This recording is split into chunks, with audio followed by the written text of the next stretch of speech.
وبرکاتہ۔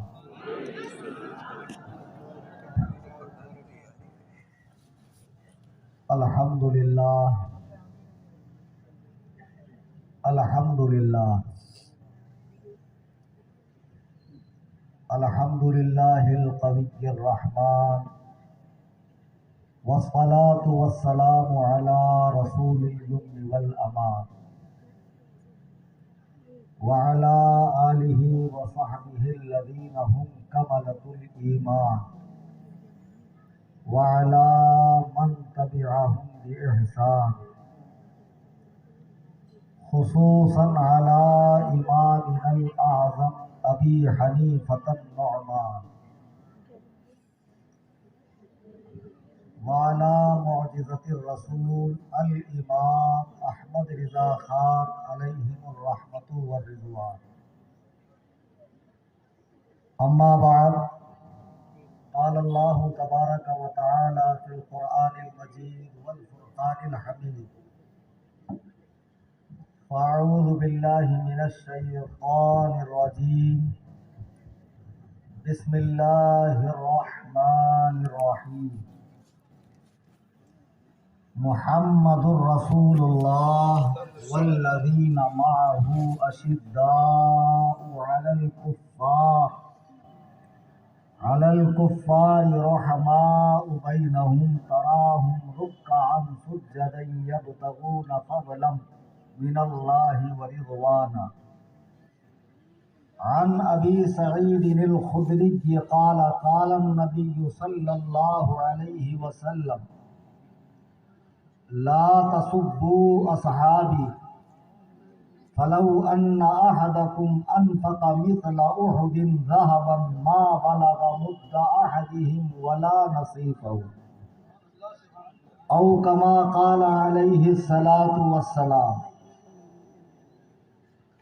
اسٹیج پہ موجود نہایت واجب الاحترام علماء کرام، مشائخ طریقت، پیران کرام، سادات کرام، ائمہ حضرات، مدرسین حضرات اور دور و دراز قرب و جوار سے تشریف لائے میرے سنی، جنتی، حنفی، بریلوی بھائی، آئیے ہم اور آپ غایت ادب و احترام سے اپنی اور ساری کائنات کے مرکز عقیدت جناب احمد مجتبی محمد مصطفیٰ صلی اللہ علیہ وسلم کی بارگاہ میں ہدیہ درود و سلام پیش کریں. اللہم صلی علی سیدنا مولانا محمد بارک وسلم صلاۃ و سلام علیک یا رسول اللہ صلی اللہ تعالی علیہ وسلم.